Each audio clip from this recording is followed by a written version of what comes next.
All right, there we go. So we're live. And today I've got with me so far Rose, who I went to music college with. How are you doing, Rose? Good, how are you? Yeah, I'm well, thank you. So, have you watched the previous installations I made?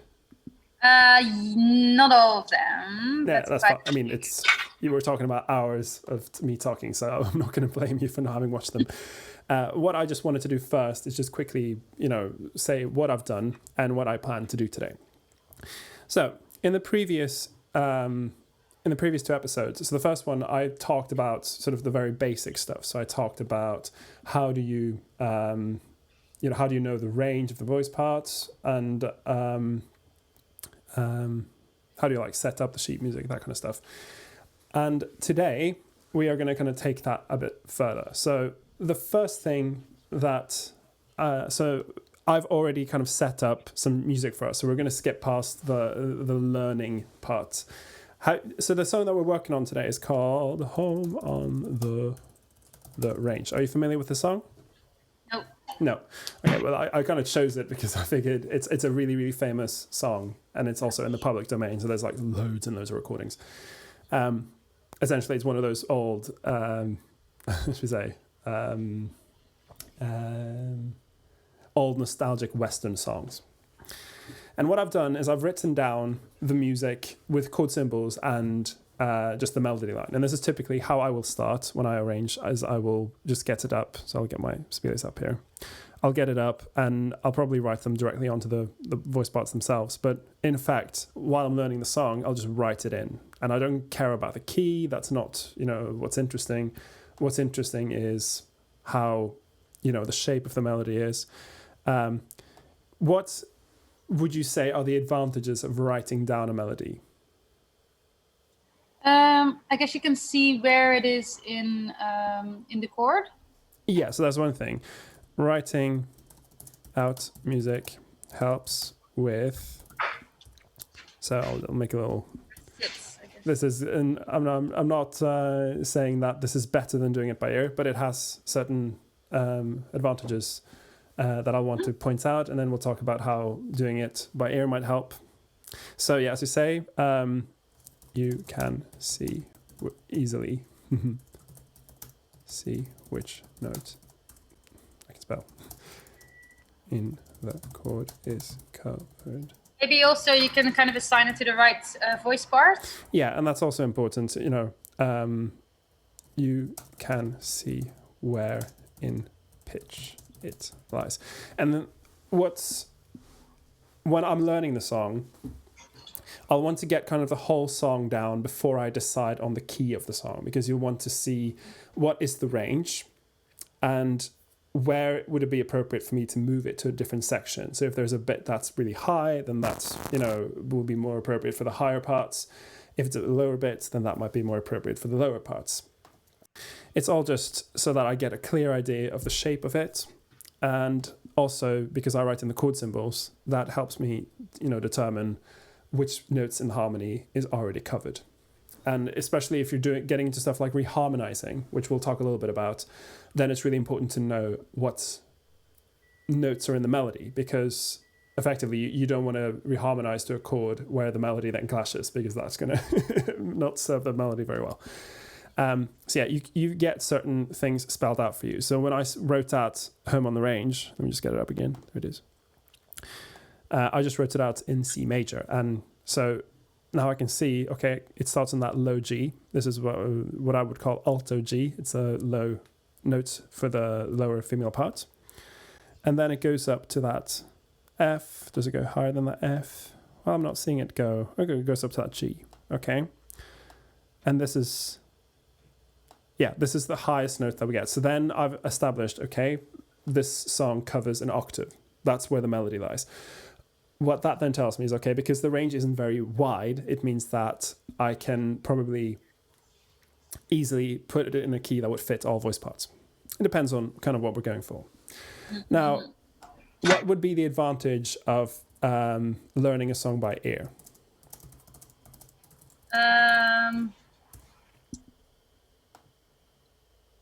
Well, Well, I guess You mean like teaching it by ear, or? No, so just when you're learning the song, before you've even arranged a single note. Sorry. Okay. So you hear better how it sounds, maybe. Yeah, If you're so doing harmonies and stuff, you can just listen. Yeah, I mean, you can kind of get all that stuff by writing it down as well. But what you can't get by writing it down will be stuff like clearer idea of timbre and style. Do you know what timbre means? Like the I don't know how to explain it. I think I do. Yeah, it's one of those kind of abstract words. What it means is like the sound. And it'll be like the sound of the singer, the sound of the instrumentation, that sort of stuff. And, you know, you will probably make a decision as you're working. Do I want it to be really close to the original, or do I want it to be very different? Am I taking the song in a different direction? And of course, you can't get that from sheet music. So I would never recommend anyone arrange just from the sheet music, because it then often doesn't have that sort of information. You know, so don't just get a bit of sheet music and be like, oh, well, I've got the melody written down, so I don't need to listen to the song. That is a trap. So yeah, you will get a clear idea of the kind of overall sound, and as you said, you'll be able to hear how the harmonies sound, and you can then decide: am I using these harmonies or am I changing them? However, people approach harmony will kind of be up to their kind of knowledge of how to go from one chord to the next. And I was talking about that last week with my kind of basic harmony music theory class. Of course, I didn't go all the way into sort of like the complexities of it, but essentially, you know, what's nice about harmony is it's something that you could very easily change around. But if you're doing a song, a very famous song that has a certain chord progression, then people are going to be used to hearing it like that, and so that's what they'll be expecting. So you can then decide, right, am I going to do what people expect, or am I going to take them in a whole new direction? You know, let's get up the sheet music of Home on the Range, which I just wrote at, and I just kind of kept the most basic chord progression, and so it will be kind of using the main notes in the main chords in C. And then depending on how complex I want to make my arrangement, I can then choose to add in stuff. And we're not going to worry too much about that today, because that's more of a music theory thing. But just having it written down helps me, because I can see then if I go, and this is again because I tend to work in writing, I'll see, okay, so we're starting on that G and it's a C chord, which means that the notes that aren't covered by the melody would be, what would missing chords in the C triad be, Rose? Oh, sorry. What is it? I can't. So, I don't see it yet. By the way, I can't see. Oh yeah, sorry. I haven't shared my screen. Ugh, okay, I'll share it now. Sorry about that. You haven't missed anything much. Yeah, no, that's why. Because I thought I was waiting. Here we go. Technical. No Zoom session is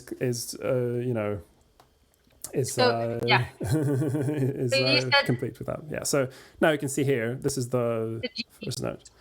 So G, then you would have C and E. Yeah, exactly. And then if you're familiar with sort of the harmonic theory, you'll know, okay, well, I'm on a C and I'm missing E and C. So then I will use that when I'm designing my backing parts, but we'll get to those in a minute. Mm-hmm. Okay. So the first thing we'll want to do now is we want to decide, where are we putting the melody? And I think the melody is the number one priority. The melody and the lyrics you put first, and then everything else helps to support them. That'll be the case for most like pop music and, So, how to place the melody. How do you do this when you're working on your arrangements, Rose? I guess I kind of want to have it a little bit equal part between bass. Like between my different parts, and then I kind of look at where they are in their ranges, and then I kind of decide on how I want them to sound. Like if I want them to sound deep, then does that make sense? Yeah, that makes sense. Now you arrange for an SAB choir, and you use a backing track. Is that backing track kind of setting the key for you, or are you able to change the key? Able to change it. Okay, so that's fine then. So you can then basically choose whatever key you want. And I think you're on kind of the right, you've got the right idea. If you're writing for choir, you want to make sure that everyone gets a little bit of the melody, because that's the fun part. That's the part that people remember, and that's the part that everyone, wants to have. Of course, it's fun to sing harmonies too, but it's easiest. And I think for a lot of people who just are kind of in a choir for fun, they want to go and they want to sing the melody. So I'll want to decide, and this will be a few different factors. Range is just one of them, and it'll be like, what's the dynamic like here?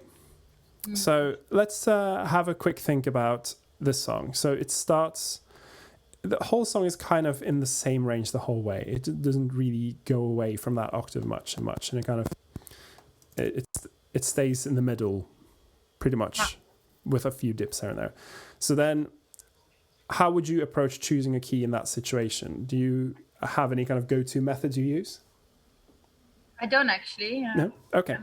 Well, I can say what I tend to do, because I've got my methods. Maybe they'll work for you, maybe not. So I tend to look at what is going to be my climax. What's the part that's going to be the loudest, most intense moment? And I'll want to work kind of from there, because essentially I try to do several parts at the same time. I'll think about the key, but I'll also think about the dynamics. So what I often do then is I do this thing called a dynamics graph, and it helps me establish where is my climax going to be, where is it going to be quiet, where is it going to be loud, and then that'll help me decide.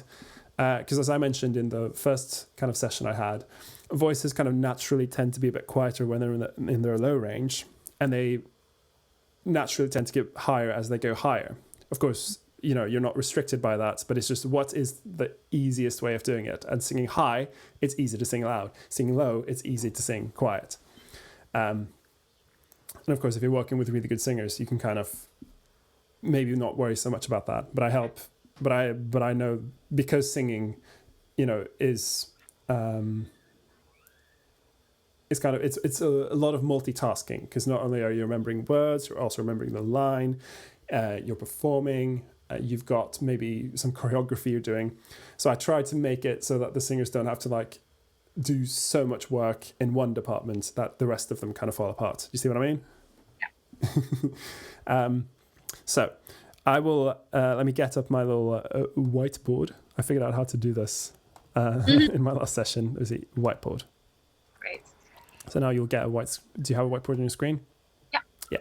So what I'll do is I'll make, and this is just my mathematical kind of way of doing it, I'll make a very simple graph. It's not going to be pretty because I'm using my trackpad to draw it, but it doesn't matter. It doesn't have to be pretty. And this will be double F. This will be the loudest moment. This will be super quiet. And then it's just verse 1, chorus, verse 1, chorus. And then I imagine we'll do 2 verses, 2 choruses, and an outro, intro, just for this, for today. So I'll then decide, okay, well, what's the most natural point in most pop music to have it loud? Near the end. Near the end is a good one, yeah. So we'll maybe decide if this is, so see we got, yeah. I'll just quickly write V1, C1, V2, and C2. Yeah, sorry, this is really ugly, but it's fine. And outro will be... Yeah, so C2. This trackpad is just... I keep complaining that I need to get more USB ports on my computer, but anyway, it doesn't have to be pretty. Okay, so if we've decided that we want our last chorus to be up here, then we'll want to, of course, not have it up there the whole time, because that would be exhausting both to listen to and to perform. So maybe I tend to consider choruses to be natural places to go high, because it's the big bit that everyone remembers and everyone wants to sing along to. So I maybe stick that one here, so it's slightly quieter than the full climax. And then I think it's quite nice to start kind of quiet. Yeah. So I'll be like, okay, we'll start here, and we'll go maybe gradually up to there.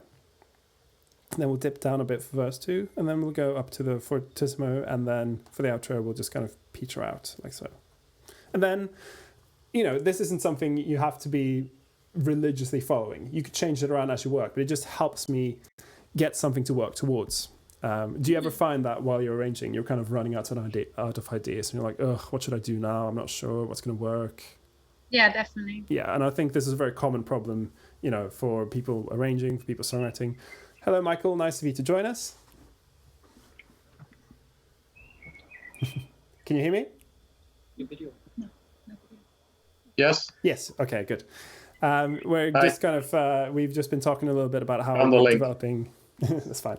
We're talking about placing the melody in our arrangements. So, I've now been showing. Can you see a graph on your screen?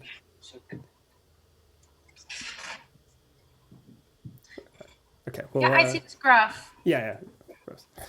Okay. So this is our kind of very simple outline of how the song will go. We could change it later. We'll make a decision as we go along. Okay, so we go back to our score.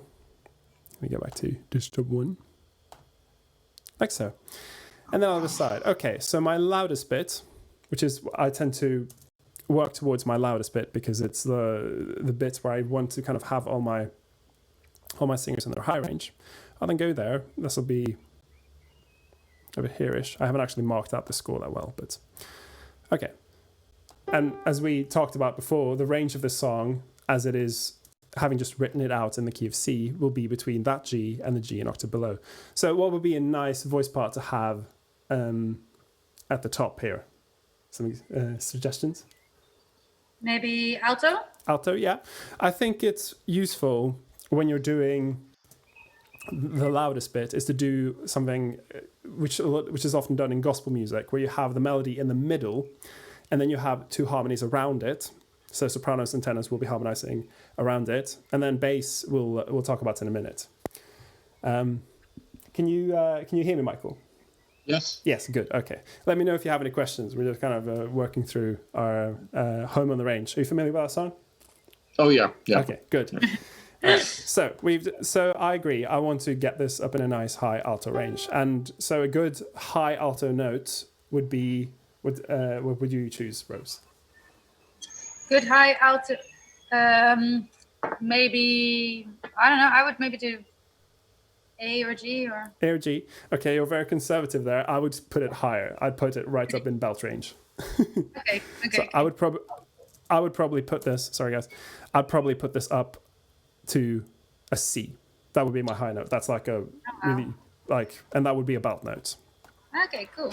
But then I also have to know that, okay, so my choir is able to sing loud up on that C. So I'll decide, okay, that's a good, I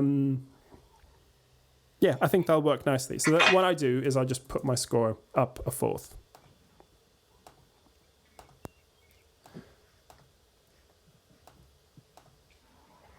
Good.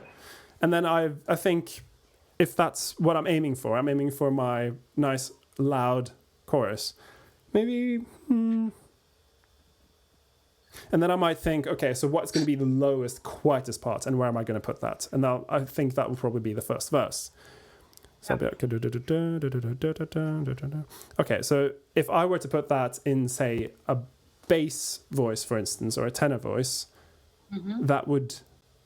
For the basses, once you approach that C, I'll know, okay, that C tends to get loud with bass singers, in my experience. Yeah. With tenors, not so much. But then I'll choose, okay,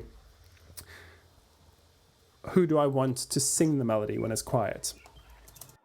And I think it's nice, the quiet choruses, or the quiet bits of the song, are, in my opinion, a very nice opportunity to give the low singers the melody. Because the basses especially will, in an acapella arrangement, be stuck singing the bass line for most of the song. So if I have a quiet part, that's a good point to put it in the basses to give them their kind of melody moment. So then I'll see, okay, I think that C is probably going to come out a bit loud in the basses, but I can then, okay, I'll choose something that's a little bit lower. Maybe I'll put it down a tone.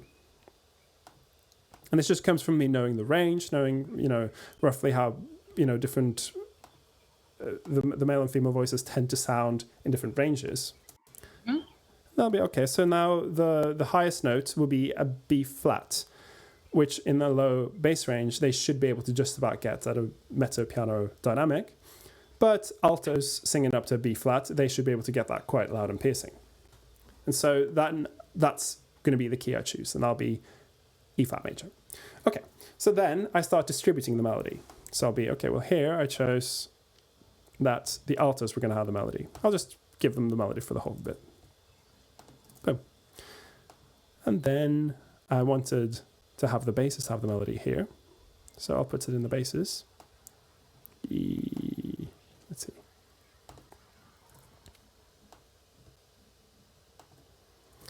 And then, maybe down an octave. There we go. How did you move it down an octave in one click? Oh yeah, so are you using a Mac or a PC? A PC. Okay, so it'll be control and then arrow down.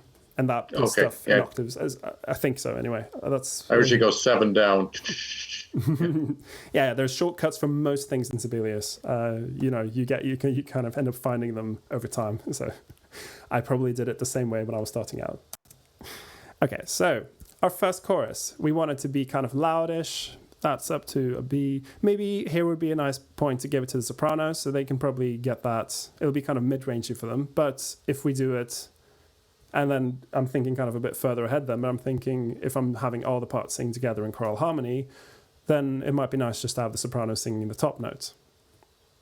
Do you have any comments or suggestions? No?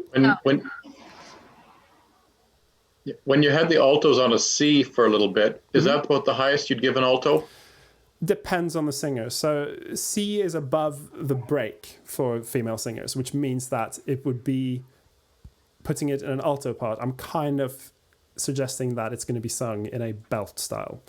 So I wouldn't do it if I know that I'm writing for a maybe lower ability choir. I would keep them below B flat probably, unless it's really loud. I tend to operate out of the idea that as voices get higher in their range, they tend to naturally get louder. And so I kind of work with that. So I'll be like, okay, well, I want it to be loud here, so I'll probably want to put them a bit higher. And if it's going to be quiet, I'll put them a bit lower so that they're not having to work overtime trying to sing really loud in their low range or really quiet in their high range. You see what I mean? Yeah. Good. Mm-hmm. Okay. So I think I think I'll probably want to put this in maybe the sopranos. Okay.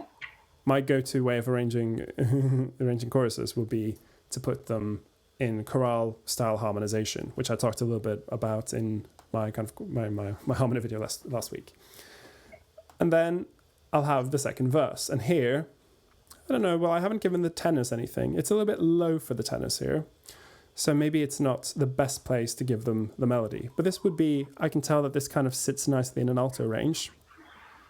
So maybe I'll give it to the altos and I'll focus more on doing counter melodies and stuff to make it interesting for the other parts. Again, that's just looking at what is the range of the song, where does it sit, and kind of working that way. And I could change it around. I'll come to this point in the song later and be thinking about, actually this isn't working the way I thought it would. I'm just going to put this in altos by accident. Hang on. Sopranos, please.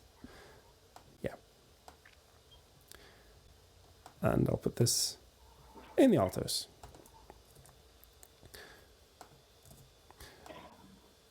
So now I've vaguely mapped out the melody. So I'll go back to my little page here. I'll be like, look at the range of the song. Choose a key that fits the loudest bit. And again, that's just because you don't want to run out of space at the top, but you also don't want to run out of space at the bottom.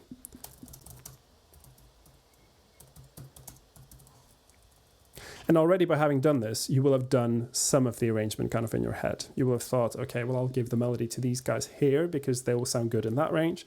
I'll give it to here because they'll sound good in that range. And usually that will help me find the key I need. Sometimes I have to make some concessions. I might decide, actually, I should put this up or down a semitone as I'm working, but that's fine. We still haven't written down any kind of arrangement notes. I've only written in the melody. And plays the melody. And I'd say spread it among the parts. Don't give it all to one part. You'll find a lot of arrangements that are, all in chorale harmony, and where the sopranos have the melody all the time, which is, that is a style and it's fine. I tend to approach it as everyone should get a bit of the melody because that's more fun, and it also puts a lot more opportunity on for me to play around with the ways I arrange. Okay, so let's assume. Are you all happy so far? Yeah, very happy. Yeah, very happy. In that case, I will move on to the next bit, which would be the bass line. And the bass line is important because, well, why would the bass line be important? Give me some suggestions. It anchors the piece. It anchors the piece. That's one. It's you could say that it's the bottommost part. So works like, and we'll put it in quotation mark, anchor. Yeah, good. Rose? I guess it's the harmony. It defines the harmony. So it's or you could rather say that the other parts harmonize against it. Yeah. So if you're working with good singers, they'll know to listen out to the bass and tune according to what the bass is doing, because the bass will be kind of setting up the overtones, if you will, or the fundamental notes that the other parts then have to slot into. It doesn't, maybe no everyone's thinking about it quite so technically, but that is kind of part of what's happening.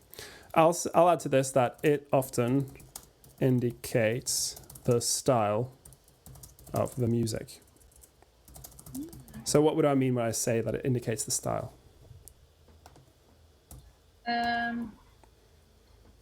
Maybe the rhythm and so on. Yeah, it will tell you something about the rhythm. Indeed. More broadly, what does it kind of tell you? Not sure. Not sure. Yeah, I was thinking of the rhythmic pulse of the piece as well. Mm-hmm. Yeah, you can say very broadly that it tells you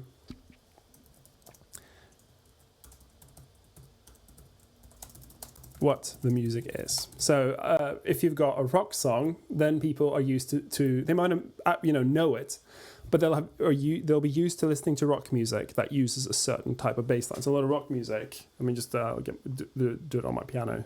A lot of rock music will be using bass lines like. That's a very typical, medium tempo rock bass line. If you've got something that's more up tempo, it'll be. That's very typical of, say, the rock music of the 80s. Those big arena rocks pieces. If you've got a bass line that's like this, what kind of music uses a bass line like that? Blues. Blues, yeah. What else? Or like a boogie woogie almost. Boogie woogie, yeah. That's also a type of blues. Yeah, jazz music uses that kind of bass line a lot. It's called a walking bass line. And just by hearing that, you will inform the style of your arrangement a lot. And then if I've got, and a bass line that's more like.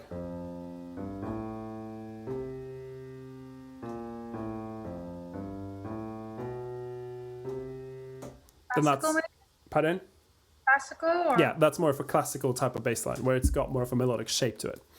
So you can kind of tell the audience a lot about the music by designing a bass line that, uses the style that you're talking about.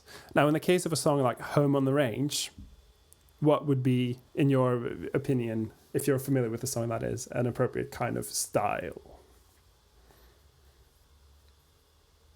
Well, it's a folk song, American folk song. Yeah, exactly. It's a folk song. So maybe we'll do something that is quite simple in nature. It will do something like a do do oh again. Hang on. Oh yeah, sorry, I'm reading this as a treble clef. Oh, it's down there. Oh, give me a home where the buffalo roam. Do, do, do. Something like that, where it's just on the beat. That's a very typical, and you find that kind of bass line in a lot of country and western music. They just have like do, do, do.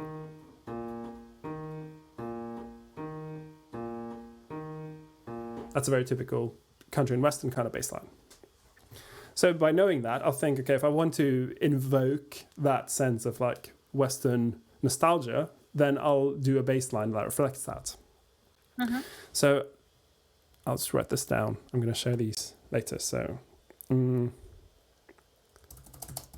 make a bass line that tells the audience what the music is. And that's very like broad and also a very pop way of looking at bass lines. But that would, broadly speaking, being the bass's job. That's their job. So that's what, as a bass singer, that's what you'd be expecting to do for most music. Now, of course, we want to give them something that's a bit different, so they're just doing bass line, bass line, bass line, bass line.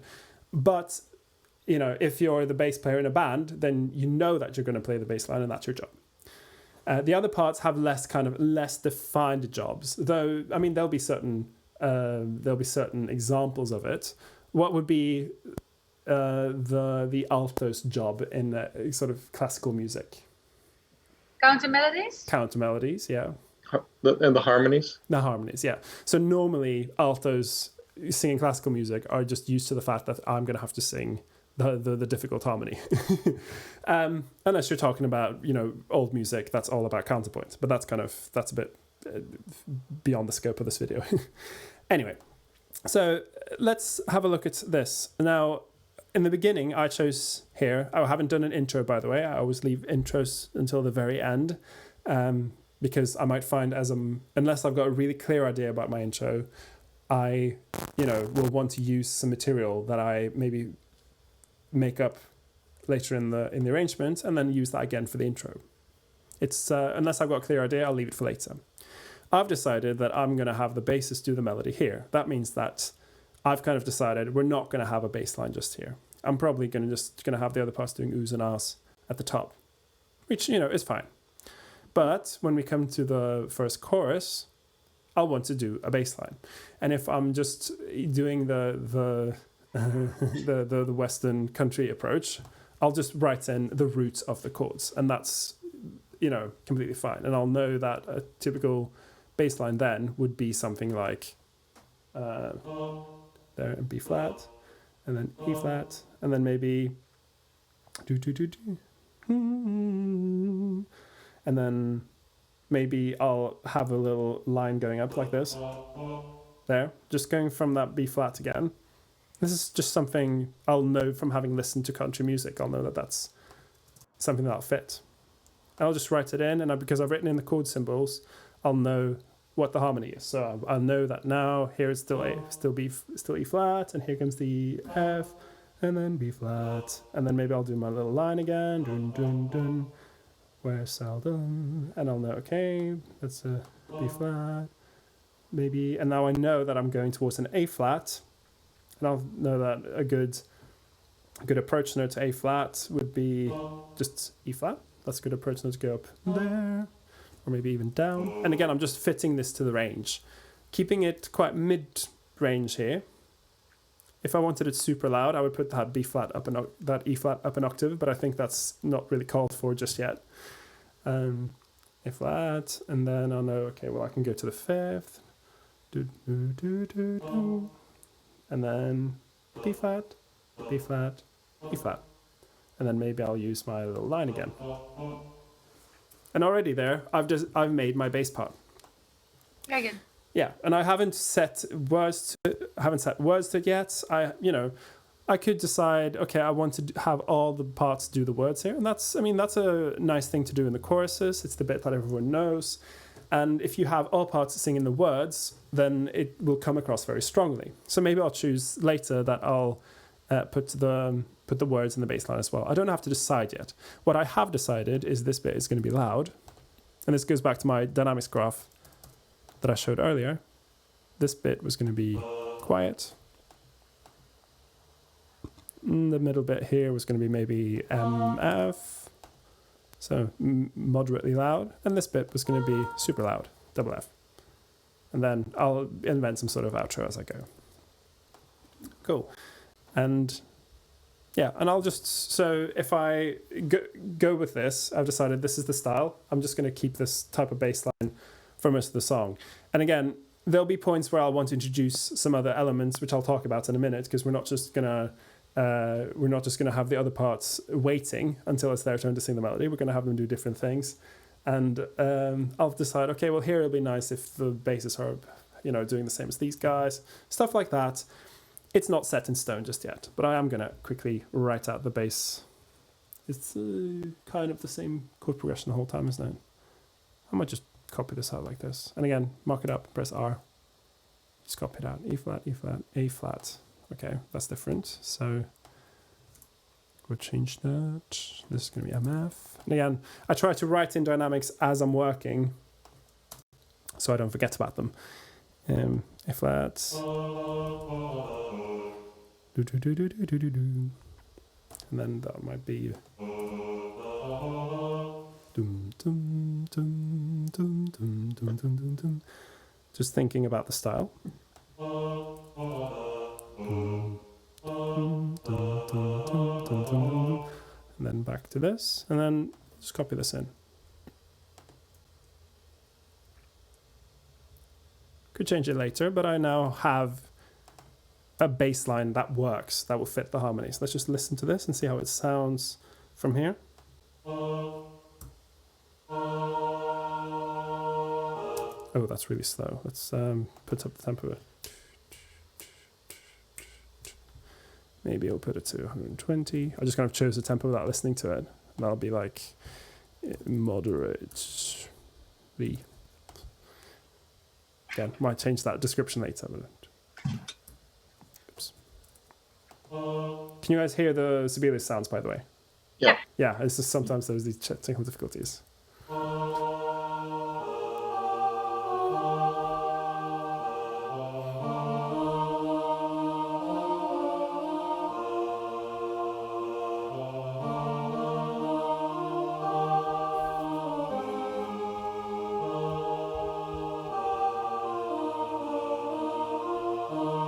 Yeah, I mean, that sounds fine.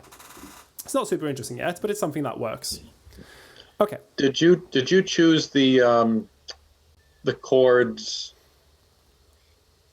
just based on what you know, or was that from music you found? Or because I know with the pieces you helped me work on, we sometimes played around with some of the more interesting chords. Or so at what point would you start to fiddle with them? Okay, so for a song like this, so before I started the Zoom lesson, I was listening to different versions, and I was kind of picking out what was sort of the general harmony used for the song. Now I've simplified it a lot. I've only chosen the kind of the main chords that are important. So I'll just play them out. So I've chosen the tonic, that one. I'll have chosen this one, which is the 4 chord, and this one, which is the 5 chord. And then if there's any chords in the recording that stick out, that's different, like say that F dominant, I'll got that in as well. But I will probably be re-harmonizing it a bit, and that just goes back to what do I know about music theory? How do if I'm going towards this F dominant, for instance, there'll be a few different chords that can get me to that chord that I'll know about because I've kind of studied this kind of stuff before. But what I've written in for now is just the most basic simplification of the harmony, where it's the 4 main chords and 1 extra chord because it was in all the recordings I had listened to. Does that kind of answer your question? Yeah. So I will probably be changing these around a bit. And that comes with, and I talked a little bit about this in the first video and, last week, is where am I going to? Where am I harmonically and where am I going to harmonically? And then I'll also look at the melody and be like, what harmonies can fit, what harmonies can fit that E flat? And I'll know, okay, well, in the key I'm in, it'll be this one, it'll be that one, it'll be that one, it'll be that one.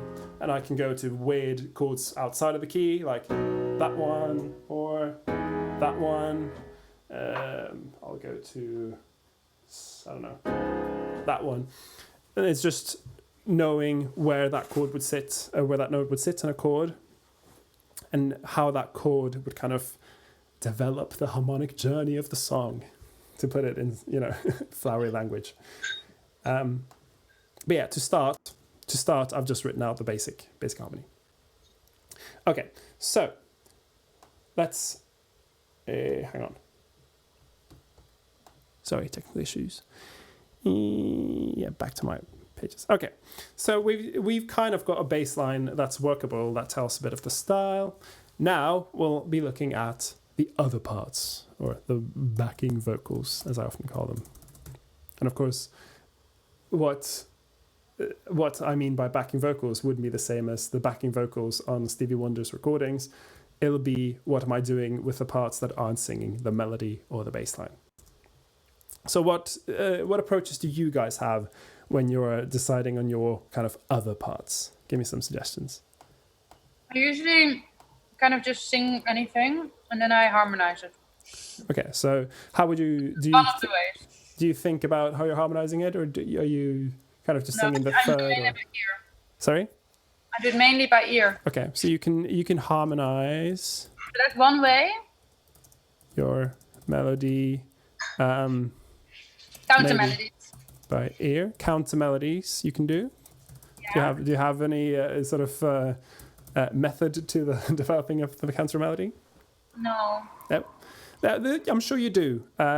Maybe you just haven't thought about it. But I mean, people don't just do music. They will be thinking about stuff. So you've probably got some. You maybe haven't kind of put it into words as such. What about you, Michael? Well, obviously I go with the notes in the chord. Mm-hmm.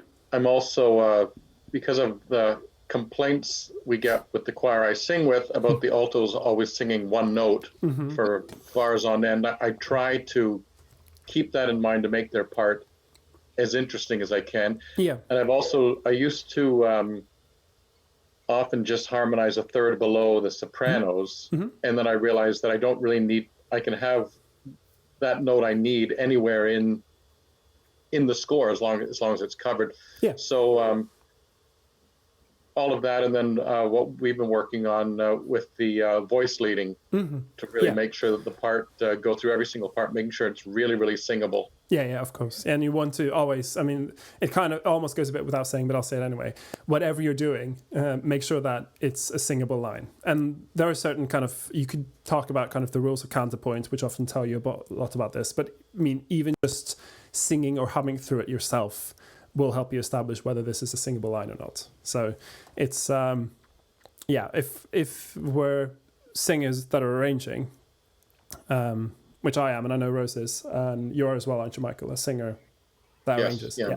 So you'll be able to kind of hum through or sing through a line and be like, or in whatever octave you sing in, and be like, this feels singable or this feels awkward, and then you'll decide, okay, does that work?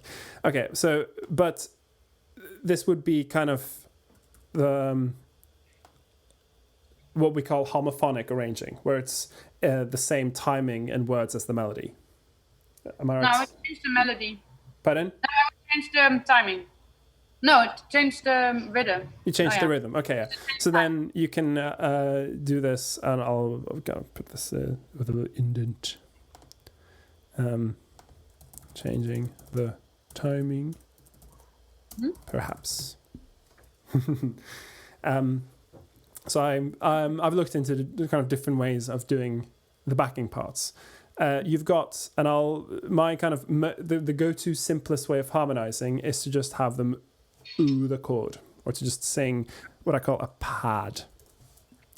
pad is, kind of an 80s thing where you had like someone play using their string samples on their Casio keyboard, and they just play the chord there and it just kind of stays there and it doesn't do anything. That would be what I consider the simplest way of putting the other parts, is just having them ooh a chord. So having the other parts sing a chord on one syllable, whatever it is. So it could be do, it could be da, it could be ooh, it could be ah, it could be the, whatever you want. But certain syllables tend to work better. So oohs and ahs are favorites because they're nice vowels that will blend together quite well. So let's do that for our first verse. We've got a quiet verse in the basses, and we got 3 parts doing nothing. And we can here apply our pad to see how that would work. Now, this is going to be piano, so it's going to be quiet, which means we'll want to keep them in a low to mid range. So the first chord we have is an E flat. What would be a nice high note on our E flat, you think? B flat. B flat, yeah. I'd say we could go lower because we're singing piano. So our high note, I'd go so far as to say our high note should be maybe just an E flat. This one. But then I'll also look at the melody. So a low high note. Yeah. So when I'm saying high note, it'll be what is the highest note in the chord, and then I tend to often work from the top down. So I'll think what is the soprano note, and then I'll harmonize from the top down, because the way voice parts tend to work is that if you've got a low soprano note and you're harmonizing down from it, that tends to put it in a low range in the other parts as well. Likewise, if you have a high soprano note, by harmonizing down, you tend to end up with high notes in all parts. So it's just a kind of a quick way of doing it. But then I'll also look at the bass line and be like, okay, well, what are they doing here? They're going do, do, do, do.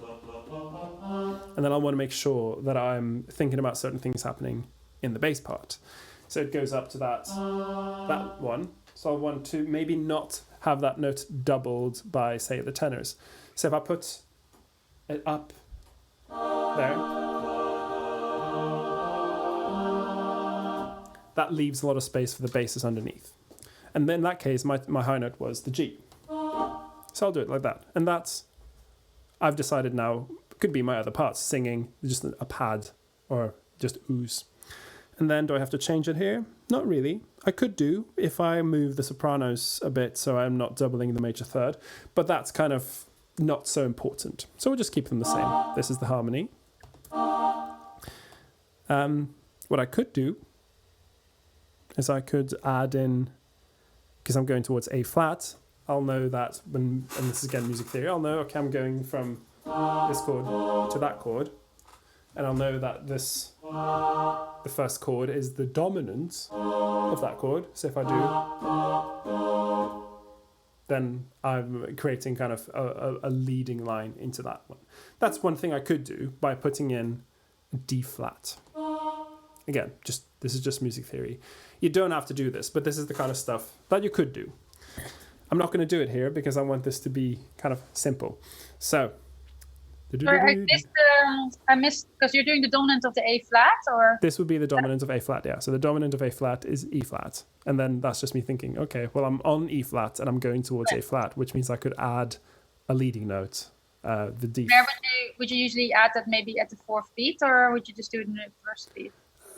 Depends on the style. If I'm just doing oohs that aren't supposed to draw much attention, I do it on the beat, so it's not drawing attention away from the melody. So in this case, it would be.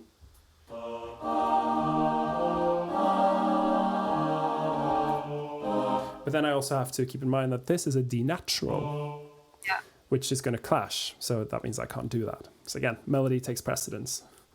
Okay. Does that make sense? Yeah. If you're having the backing vocals sing oohs, you're less concerned about doubling the third than if we were all singing the melody line or the structure of the melody line? Well, to be honest, Michael, I'm always concerned about doubling the third. So I would definitely, in my arrangement, I'd put the sopranos maybe there or up there when they're singing that G. But it is kind of a small detail, and it's not something that's super important. But I would, because I'm, you know, a fan of finding sort of the nicest, smoothest solution, I'll do that. But just for the purposes of this video, we're not going to worry so much about doubling the third. It's not a crime. You find the third sticks out too much though if it's doubled? It can do, but you know, it depends. It's I'd say the best thing to do is just listen to it. Listen to the MIDI playback. If all parts are on the same dynamic and you find that the third is sticking out a lot, then, you know, don't double it. But if it's not a problem, then it's not a problem. I'll assume for now, I'll just keep it there. If we find listening through that it's sticking out a lot, we'll change it. Okay, so the next chord is A flat. If I just assume I'm going to have my slow chord still, I can just copy out the timing like this. And I want to move the part as slow as possible because that's easy. And it'll be this one. And again, notice I'm writing it all in one part because I'm going to be spreading these out afterwards. They're on P. And now the basses are up on their B flat, which means, well, I mean, I suppose I'll probably just want to move them down again. Again, trying to not get too high in the backing parts because I don't want them to stick out. So I'll just go back there. Just go back. And then my F dominant. Okay. So they're singing E flat, D, E flat. Okay. So that means I'm missing 3 notes in that chord. I'll just put them in. It'll be... I have 2 options. I can go up there, or I can go down there. Oops. Like so. And then I'll choose, okay, well, I want it to be quiet, so I'll choose the lower option. I could choose the higher option, but I'm choosing the lower option because it's easier. Okay. And then play. And then I know, okay, so I've got 2 bars of this B flat dominant, and I know what's a typical thing you can do on a dominant if you want to make it more interesting, Rose. Sorry, I was still looking at the previous chord, so I totally missed that. That's fine. Just in generally, if I have any dominant chord, there's a one typical note that people might change. What would that be? Do you mean the 7th or? You could choose to add in the 7th on the next bar, and then one of the notes in the chord you tend to use a note that's not that note, but an adjacent one. Flat 9. Okay, so now you're talking about jazzy stuff. Okay, I'm trying to make it. Maybe I'm not being very clear with my tips. I'm talking about a suspended. Yeah, exactly, Michael. You've got it. Yeah, you could suspend the third exactly. So in this case, who would be closer to the third? I could put the sopranos on the third, so I'll just spell it like this. There. So you got this. And I could even, and again, seeing that the basses are on that F, I'll probably put the tenors up on the 7th here. That's just the note in the chord. So there's something happening on the next. Like there. Okay, so now I've got some chords out of this. I tend to write in breaths, just because I like to. Just be like, here's where you're breathing. And then I do them usually as these little quarter notes, eighth notes / quaver, quaverests. You don't have to, but I tend to do it. So I'm just going to spell this out quickly, and then we will spread them out. I'll use this thing called the arrange function, which is my favorite shortcut in Sibelius. You mark up what you want. You cut it out using Command X or Control X. You mark the staves you want to spread it to, like so. And then you press... actually, I'll just show you where you find it up here. Hang on. How do I get rid of the... How do I get rid of these? This. Hide floating controls. There we go. If you go to... Let's see, where is it? Yeah, note input. This will be different if you're using other versions. Note input and arrange. Oh my gosh, you helped my life so much. It is so time consuming. It's amazing. Time saving. Okay, well, you just mark them up, press arrange, and I usually just select standard arrangement. Yeah. And it just,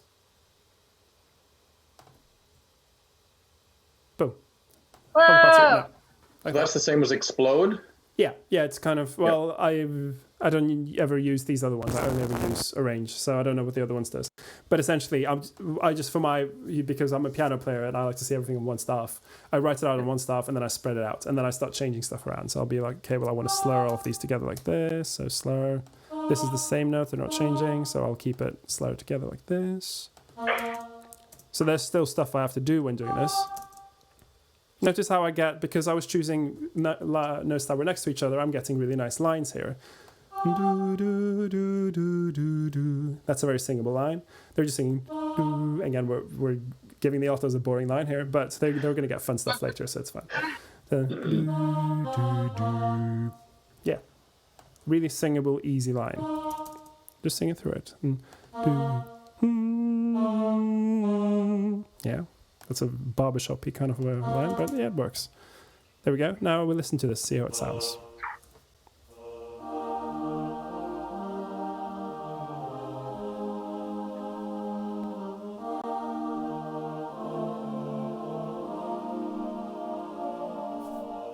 I mean, that's already sounding like choral music, isn't it? Great. But, I mean, this isn't super interesting. This is just them singing oos and just filling out the harmony. So that's sort of a typical way to start a piece, though, isn't it? With just introduce the melody and a little bit of backing, and then get a bit more creative with overlapping parts or something, as the piece goes on, and you're not as concerned maybe about the words at that point. Yeah. So I'm definitely a supporter of starting it easy and quiet, and then get on to more elaborate stuff later on. I will often think about arranging as constantly pacing yourself, constantly thinking, where is the climax? Let me make sure that I'm not blowing my load before I get to the climax. And so this is a very easy way to not blow your load by just having them sing simple oos on strong notes. Okay, but that's just one way of doing it. Let's talk about other ways of doing, well, I'll fill in the rest of this in a bit, but let's talk about other ways. Now we've got to this next chorus here. We can do the thing that you guys mentioned, which is just harmonizing it. So Ruth, you mostly arrange by ear, don't you? Yeah. Yeah. So then you'll probably be like, okay, well, so then the note is here. And you'll be like, okay, well, then, okay, that's the next harmony. And then the next one is there. And that'll be probably from knowing the song well from ear. Yeah. Yeah. How do you go about just harmonizing things, Michael? Pretty much the same thing. I often just sort of hear a counter melody, or if, a song like this, not that I listen to this on the radio, but it's the type of thing that, you're singing along with the song and you just naturally sort of start to harmonize something. And I've occasionally changed a melody because I've liked what I was harmonizing with better than what I'd written for my melody. Yeah, and that's fine. You can, singers change the melody all the time, so why not? So because I'm, a mathematical sort of person, I'll harmonizing out, seeing what's there, what's covered, and just fill in the blanks. So and again, being a piano player, I can then work it out quite easily just looking at the keyboard. Depends on kind of how you're used to working. And because I started on the piano and went to singing later in life, that's my way of doing it. If you're already used to, and all musicians are going to be used to listening to Western music, which tends to use certain harmonic, what should I say? It uses a very specific harmonic language. So we're used to, we've heard it since we were babies, and we know exactly how it should sound. And so we're able to kind of almost make it up just as we go. So however you choose to do it. So I also think about range, of course, when I'm doing it. So here, because I know it's F, I know that I'll want to have parts in a higher range. So I've already chosen to put the sopranos here, and then I'll just harmonize down. So I tend to I'll take the top notes, and then I go do, do, do. And there's my first chord. Do, okay, same thing. And then I will I'll probably suspend the third again. because I already have, and I'll know that the tenors are already on the fourth here, like so. And then, now when it comes to passing chords, there's certain tricks you can use, and it's all how do you lead to the next chord the whole time, because that G, for instance, that we're coming up to, hang on, what are you doing? That G that we're coming up to is not a chord and not a note in B flat dominant. But then I'll know, okay, well, typically, if you've got the sixth note, this is the jazz version, or you could do, that would be one option. That'd be another option. Very barbershop. Yeah, and it is a very barbershop thing to have that sudden semitone up here. I think I'll go for the kind of most vanilla option, if you will. So I'll, again, thinking about voice leading, I've got my tenors on that B flat. I'll probably want them to jump down to B flat, and then I'll just have them do that semitone thing. And I'll know that that sounds quite barbershop-y, but that's fine because this is a very old barbershop-y kind of song. And it also is pretty much, it's a very common way of doing things in country and Western music, which this, it's often played by country and Western artists. So I'll know, okay, well, having that kind of swooping semitone down, semitone up is fine. And then I'll just keep it the same here. Could change it later. Right now, I'm just harmonizing the melody. So I'm kind of doing the same thing, but I'm also accounting for, do I have notes that aren't the chord? So here, I will change this chord because we've got a melody note that's not in the chord. But again, you could do this by ear. I could, if I had...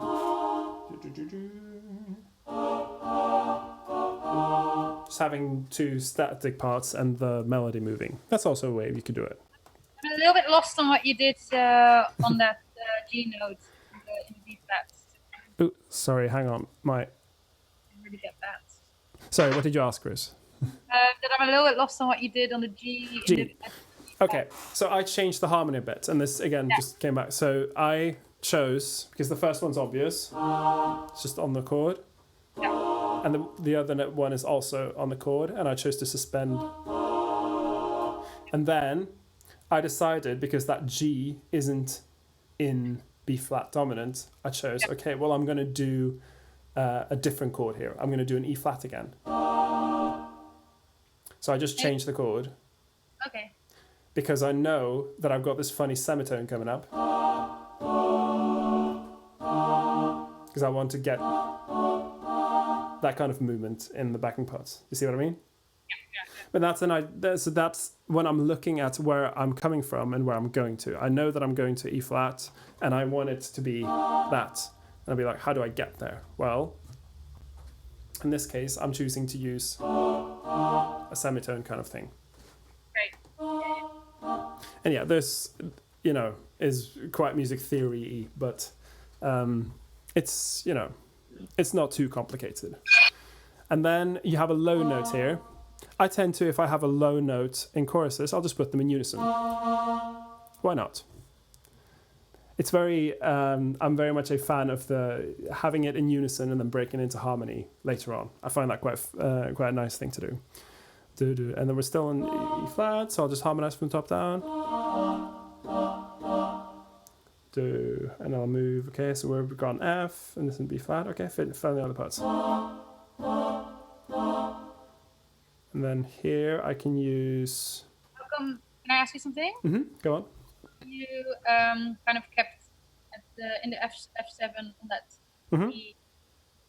Yeah, so here I chose the other way of doing it, is I keep the parts that are in the chord, and I only change the melody.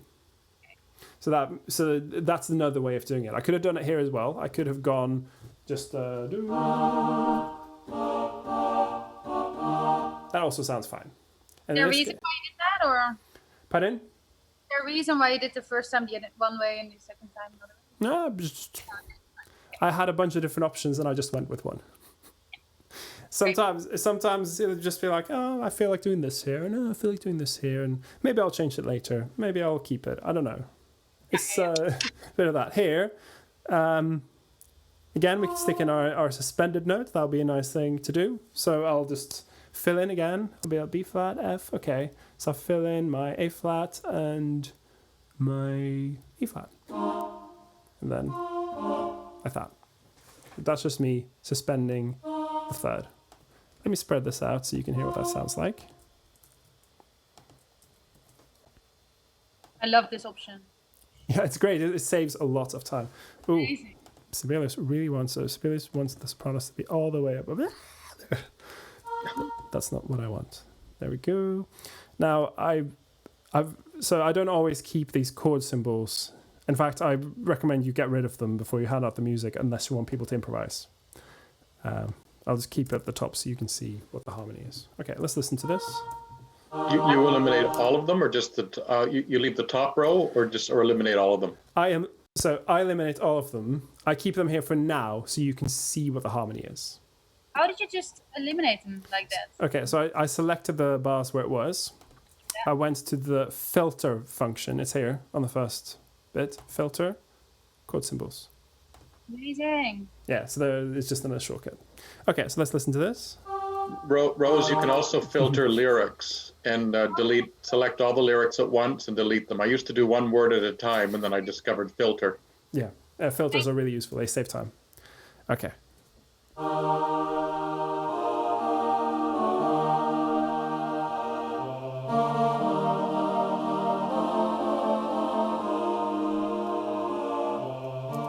Okay, so now I'll probably want to slot the bass part a bit in with these other parts. I think I'll probably want to have them sing the same melody, or sing the same rhythm. So I'll just change what I have. Dun, dun, dun, dun, dun, dun, dun. And I'll decide what words I'm going to do there. So I could just do oos. And again, I'm going to filter these lyrics, copy them, and put them onto the bass part, like so. Range. And I'll probably do something like, I don't know. Where the deer, something like that. Where the deer and the antelope play. Yeah. So now I've done something, figured that, I could change this around, I'll do that. Let me just get the lyrics on. Okay. And so what I've done now is what we call choral harmonization, where you take, you've got a melody, and you just harmonize it using the other parts in the same rhythm. And I already had a bass line down because I chose to do the bass line before I did the harmony parts. In the past, they would do them all kind of at the same time, which you can do. Depends on what the style is. If I want to have a bass line that has more of a melodic shape to it, then, I might do that instead. Okay. So that is choral harmonization in a nutshell. What other options do we have for our backing parts? So we got pads, we have choral harmonization. Where we could talk about instrument imitation. We could perhaps do that from there. So kind of rhythmic syllables would be kind of a broad way of describing that. So what would be an example of a rhythmic syllable approach? Bam, bam, bam. Yeah, exactly. Down, da, da, da, da, da, da, da. And that's very typical of contemporary a cappella music. But it's also, you could use it for anything really. And it's a very easy way to get some rhythm into your music without access to instruments or other instruments or drums. So let's try that for our next bit. So we got give me a land. Actually, yeah. What would be so? Let's think about. So this is a waltz kind of song. So the.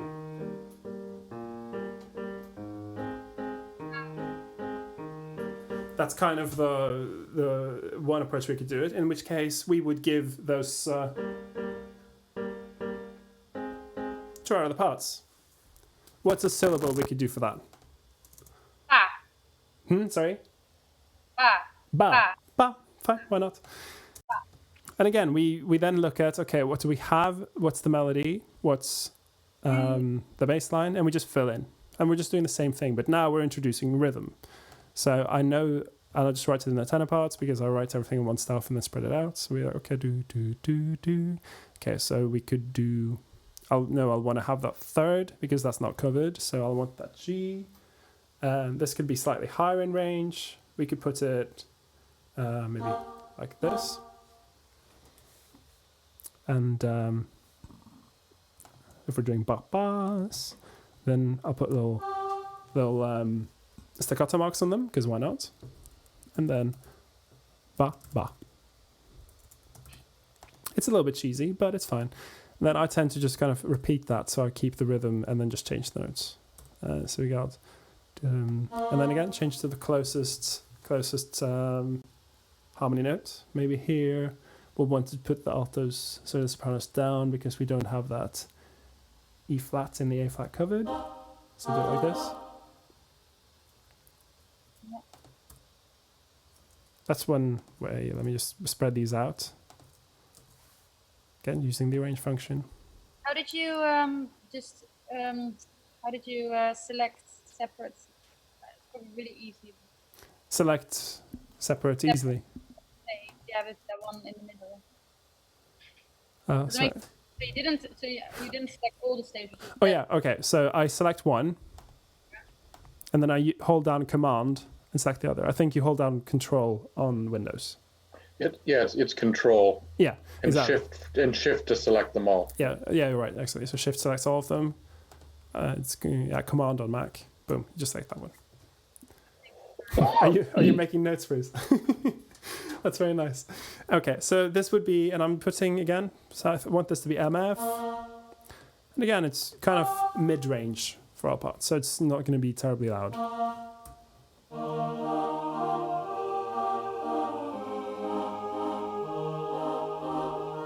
Yeah, it sounds fine. It sounds a little cheesy, but it sounds fine, and it works. There's a lot more examples. If you're doing stuff like, say, bossa nova music, then there's a very distinct rhythm that you'd probably want to put in your backing parts. If you're doing, what would be another one? If you're doing rock music, you might want to do your power chords, open fifths, and just constant notes. That'll sound cool. And you think about what's a good syllable to use that's gonna, make that possible. So if you're doing really complicated acapella music, then you got to make sure that you've got syllables that will work. I tend to stick to simple ones because I like to keep it simple.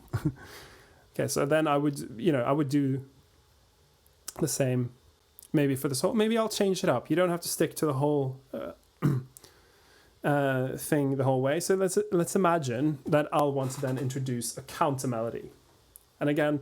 This is just me choosing among different options I have. I know that counter melody is an option.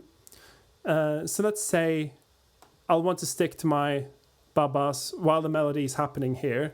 There's, very limited space for counter melody. But then when it gets to streams, there's this long note where there's loads of space. So that would be a natural place to put a counter melody. How do you guys approach doing counter melodies?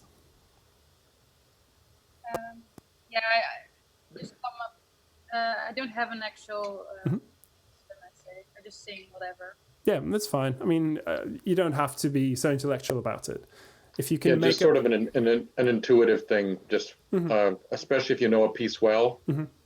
Yeah, things automatically sort of come. Yeah, and if you're for instance used to say doing improvisational music, if you're playing like jazz solos and stuff, then you'll already have some idea of what might work.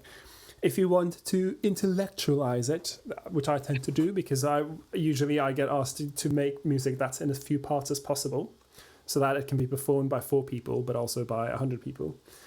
I then have to be very economical. So I'll think again, what notes are covered already? So I'll know here that my B flat and my F are covered, which means I'll want to have the 3rd and possibly the 7th in there, but the 3rd takes precedence. I'll want to develop a counter melody that is around that D, maybe.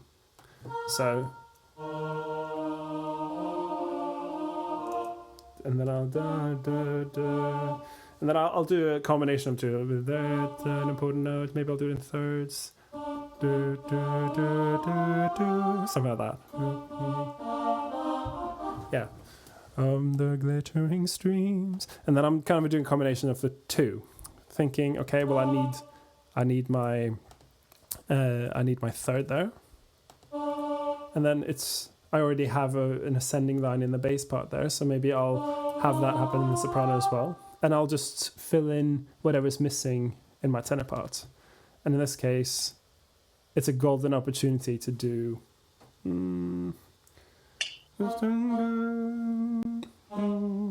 And then we've got a passing note again. And in this case, because I introduce a passing note through my bass line, I'll then think, okay, well, I'm now going from... So that this note, both fit in the harmony, but this one doesn't quite fit in the harmony. That might not matter, it's just a passing note, but I could then design backing parts that enable that note by changing the chord a little bit. So in this case, I'll know, okay, well, I'm going towards the 5 chord from there, which means that maybe I can use the chord that's below the 5 chord. And then I'll just fill in from there. So I'll know, okay, well, I've got my bass there, my soprano Where are you doing the 5 chord? there. So the overall harmony of these two bars is B flat dominant. That's what I decided before. But because I designed a bass line that goes dum, dum, dum, dum, here, and I've got a soprano counter melody that I invented by thinking what chord is missing and then adding in something that feels nice to sing. I'll then I'll approach it like, oh, this is the melody now, and this is the bass line, and I will pick a chord that fits and that lead towards that final one, which is probably going to be something like that. So I'll be like, how do I get there? Well, there's loads of options, but I could go with this one. For instance, that's 4, 5. You see? Sorry, we're getting again. Are you thinking about the B flat? So the B there, I've got D, B flat, and an F, which spells out a B flat chord kind of. But I'm thinking about the C here and that E flat there. I'm thinking I'm going towards a B chord. How do I get there? And then, and then I have a few options. I'm choosing. I mean, I could, go with my jazz 251. I'm choosing because it's a country and western kind of song. I'm choosing to have a 4-5-1 because that's more common in country and western music. And then I see, okay, well, I've got my 3rd down here. I've got my 5th down here, which means I'm missing the 1 there. And then I just fill in the missing parts. E. Do, do, do. Maybe I'll go down there. And then I'm thinking, because it's more natural for the tenors, for that note to go down to that G. And then, Michael, I'm thinking I don't want to double the 3rd in the sopranos. So then I choose, okay, well, we go down again. Do you see what I mean? Yeah. Instead of just going, because I've set up a line that goes,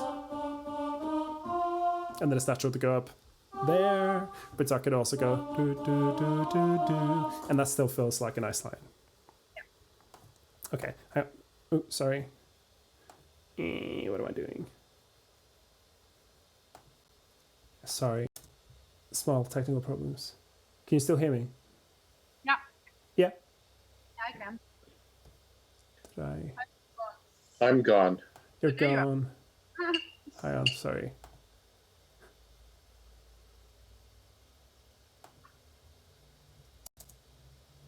Can you still hear me? Yeah, I'm back. Sorry, it's something with Zoom. You just get technical issues. Okay, so then I'll keep the same idea up until I get to that bar with the little counter melody I invented with my bar bars, and I'll just fill in whatever notes are missing. So what am I missing here? I've got my E flat at the bottom, and then what did I have before here? B flat, and then G here. Okay. And then I'll choose, okay, what's the closest note harmony here? I've got F, I've got E flat. Okay, so I need A. So A. And I could even here do a suspended because these guys are tenors are on the third. I could suspend it, so I'll have the fourth and then the third. Why not? And then these guys will go on. What will they go on? Maybe just the F. That's the note in the chord that they can use. I've left out the fifth, and the fifth is typically a harmony note you don't need if you can leave it out, because it kind of goes back to the previous episode. It's so close to the root in the harmonic series that you probably won't even notice that it's not there. Let's listen to what I've got so far.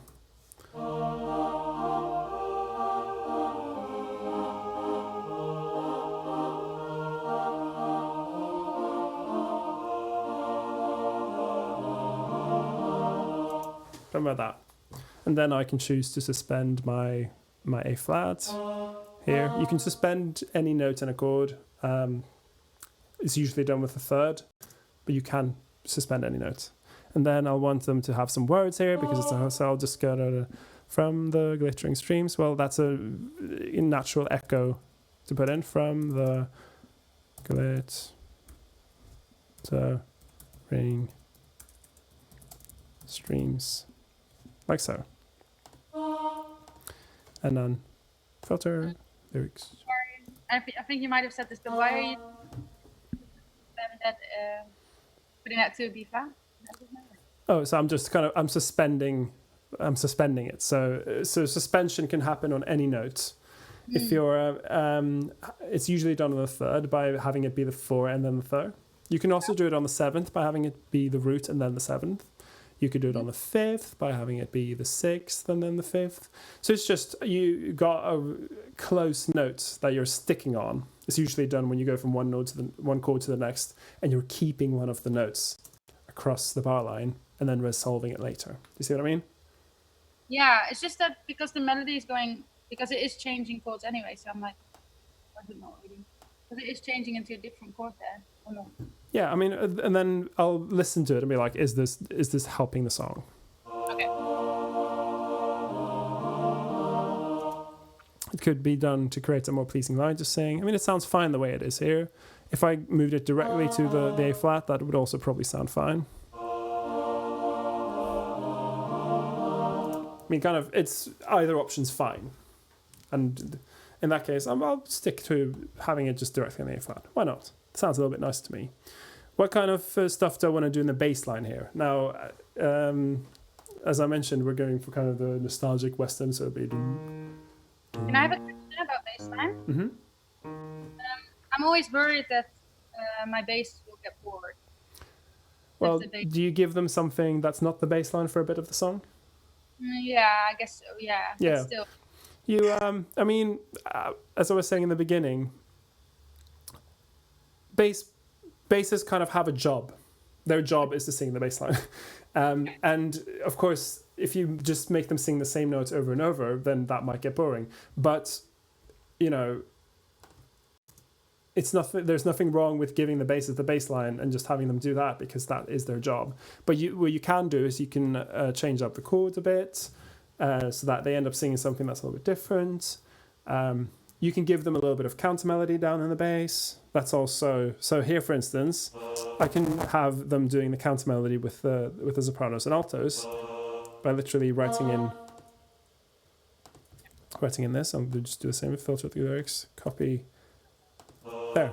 And now they're essentially doing the same thing, but I also gave them a bit of counter melody, just staying on the notes. It's just give them something that's a little fun. Because for the rest of it, I'll probably just want them to do the same as the others. I'll just want them to do bum, bum, bum. Maybe a bum. Sound close on a bum. Bum, bum, bum, bum. Oops. Do bum, bum, bum from the glittering streams. Bum. Then that's, you know, they're probably not going to have an issue with singing that. Okay. Cool. So Now, that was a fairly simple counter melody. And another thing we can do is something called a drone. That's this is again more of a harmony thing. What is a drone or a pedal note? Staying on one note. Yeah, staying on one note over... Yeah, like bagpipes. Bagpipes are a very good example where they just have one, usually it'll be like something like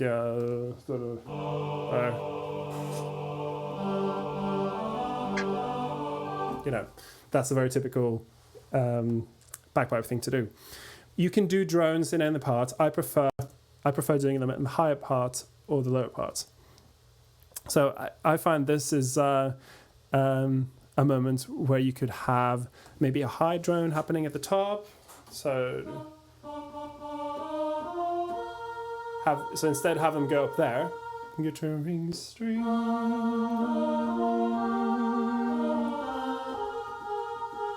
Like that. So just having a high soprano from the guitar string. Stay up there. And it's always very exciting when you have one note that just kind of stays there. So okay, so just have them stay there for maybe for 4, maybe for 8, we'll find out. Yeah, think about drones / pedal notes. They're effective in the bass, very typically done in bass music, where you have, in jazz music, when you have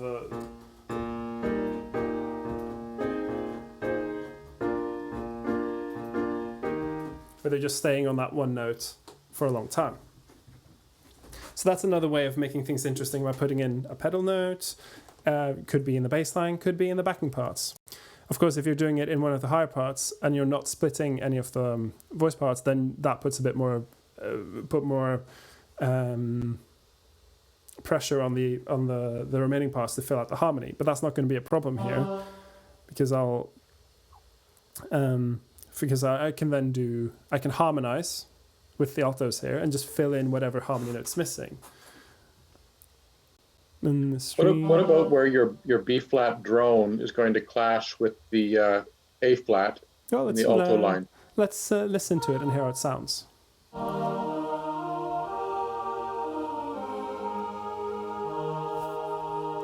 Sounds fine. Okay. It's as long as you're not semitones away, just tone differences. Kind of, they can sound a little crunchy, but they often don't.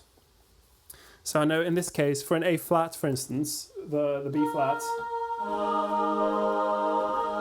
it's just the second, which tends to sound fine on major chords.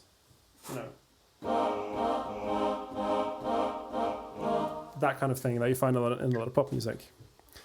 So streams, and then I'll have them come back in for maybe a long. So then I'll think, okay, well now I've got my bass line. I'm still going to keep the bass line. I've got my drone. So what can I fill in the tenors? Well, I'll just look at what am I missing. I can do this thing called horn thirds, which is a classical thing, and this comes from natural horns. This is kind of a little bit beyond the scope here. But if you have something that is like this.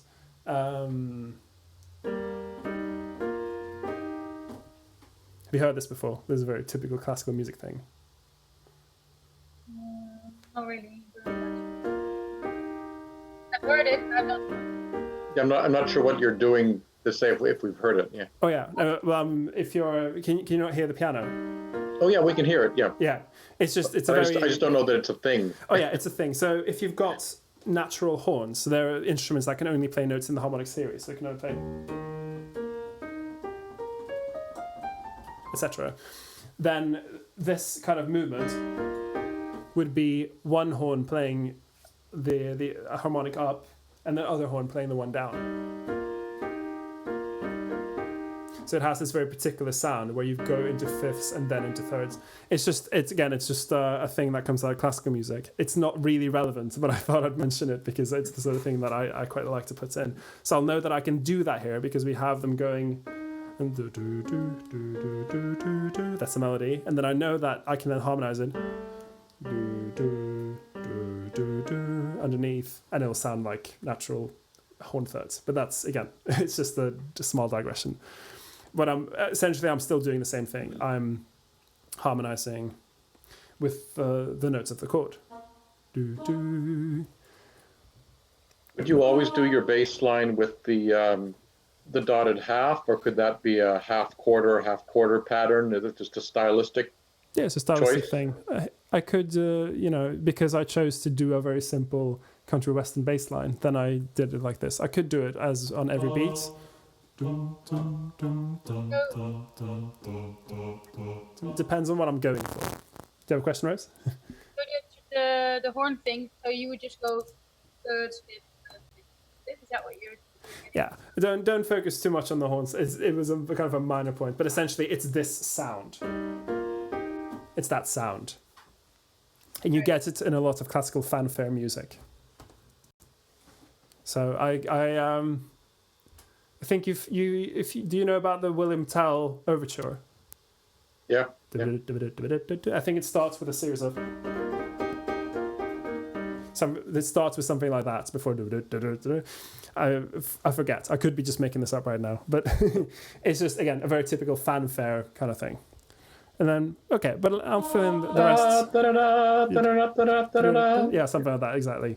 I forget exactly how it goes. But yeah, it's just something that I just pick out of my archive of musical, devices.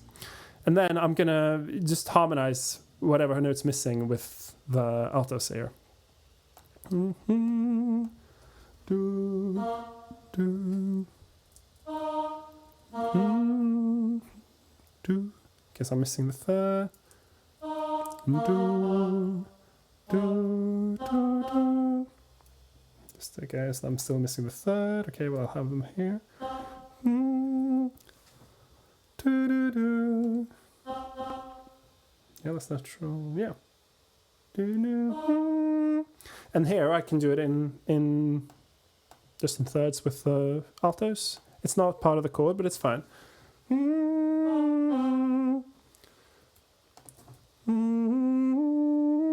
Something like that.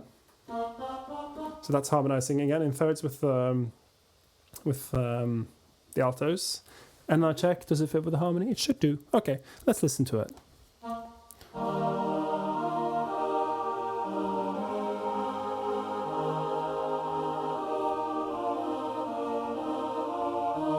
Again, so I'm doing a combination of looking at what's missing from the chord and developing a line that's singable. And again, there is a bit of, just knowing kind of what's going to work from your prior musical knowledge, but it largely comes down to what notes are missing. Let's fill them in.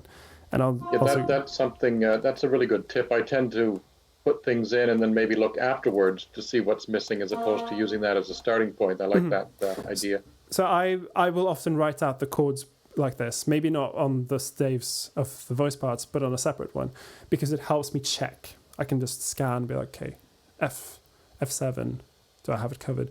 And again, as I say, you don't have to cover every note in a chord always. The important notes that you'll want to cover if you're harmonizing is the third. If there's a seventh in it, you want to cover that. The fifth you can usually leave out. Again, that's just music theory. Okay, so do I want to have... I'll just have him stay up here. I'll give him a little breath, because singers do need to breathe. Give him a little breath here. Maybe I'll just have them there. Yeah, just have them there the whole time. Why not? Because they're about to maybe I'll have like a nice little O going up to that. Because now we're getting into our real loud bit. So we'll want to, and here I said to Rose earlier, I'll probably want to do what is like effectively gospel harmonization. And it's very, very useful if you've got a loud bit and you want all voices in their high range. Depending on, if you've got singers that can do it, putting the melody in a high range in the altos and then harmonizing as though it's the middle note. So in this case, it'll be, so here I'm missing G and B. So,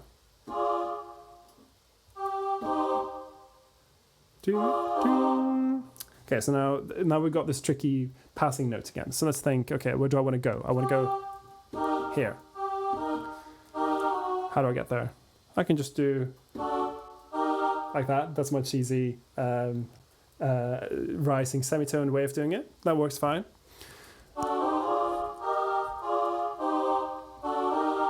That should be just about a singable line. We'll spread it out. And now all I've done is I've harmonized it, not from the top down, but as though I've got the middle note set and I'm filling in a higher and a lower part. And again, I've got to listen to it to make sure that I haven't written in something that's going to sound awkward. Oops.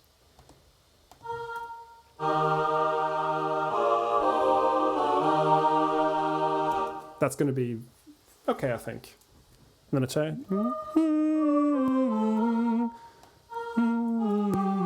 Good.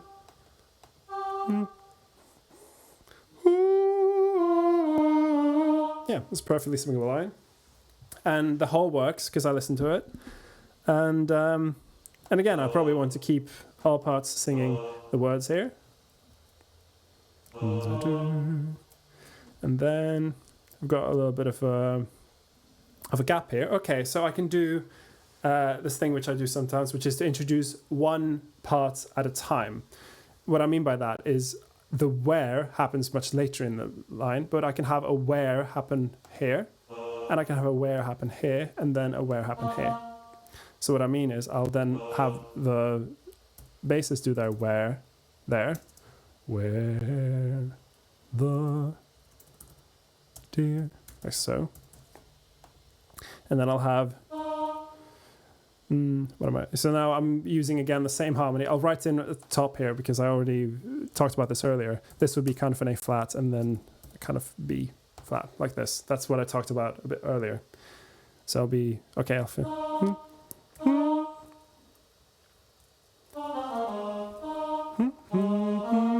so. Put a little accent on them. So the effect is you get where, the deer. It just helps to create more texture. What was the shortcut for the chord symbols?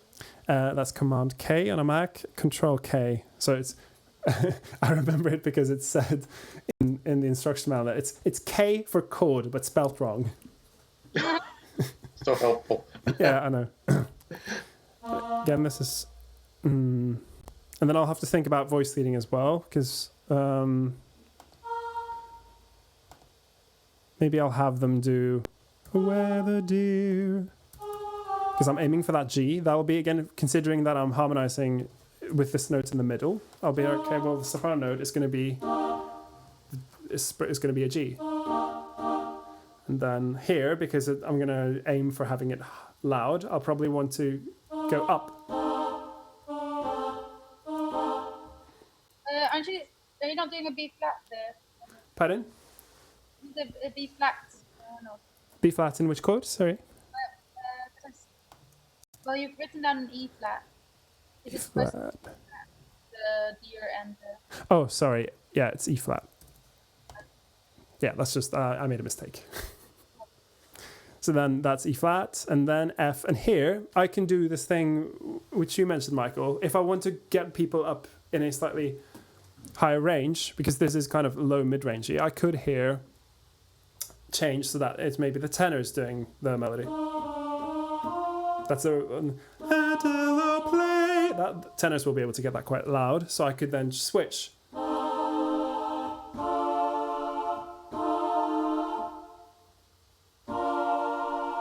Something like that. So because we've already had the melody happen quite a bit, it doesn't actually matter that the melody stays in the same part the whole time.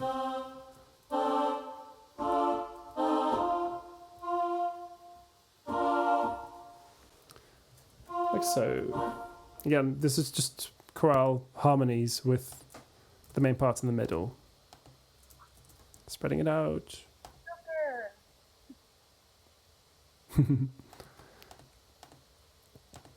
Cool. Of course, you'll want to mix these up.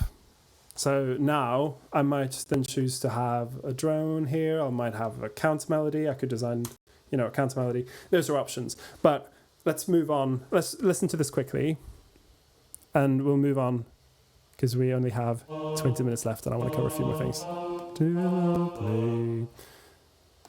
So I'll just put in the words so you got a rough.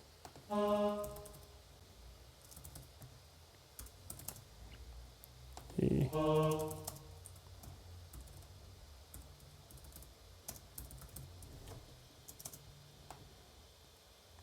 I didn't put it here, but it doesn't matter. Okay, let's listen to this.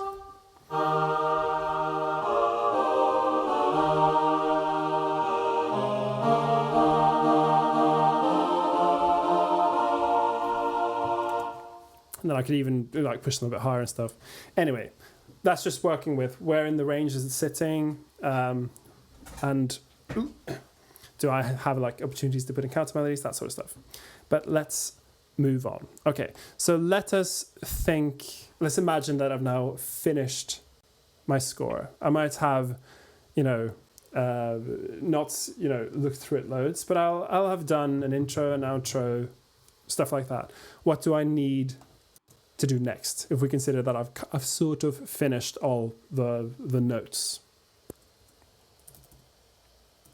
Any dynamic markings that you haven't done? Yeah, exactly. So look over your score, make sure that you've you've done dynamics. I'll write them in bold letters. I find it's so common when I get when I get sent scores. It's very, very common that people have not written in dynamics. This happens to everyone. I was doing the same thing when I was starting out. You're talking about me. Well, you did have some scores that didn't, but it's what I'm telling you is it's very common, and I think it's we just kind of tend to forget about the dynamics. Maybe we're just really used to listening to music on the radio that's very compressed and just stays kind of the same dynamic the whole time. It's very easy to forget about dynamics, but I would say always make sure that you have them in, and if possible, put them in while you're arranging and don't leave them for last.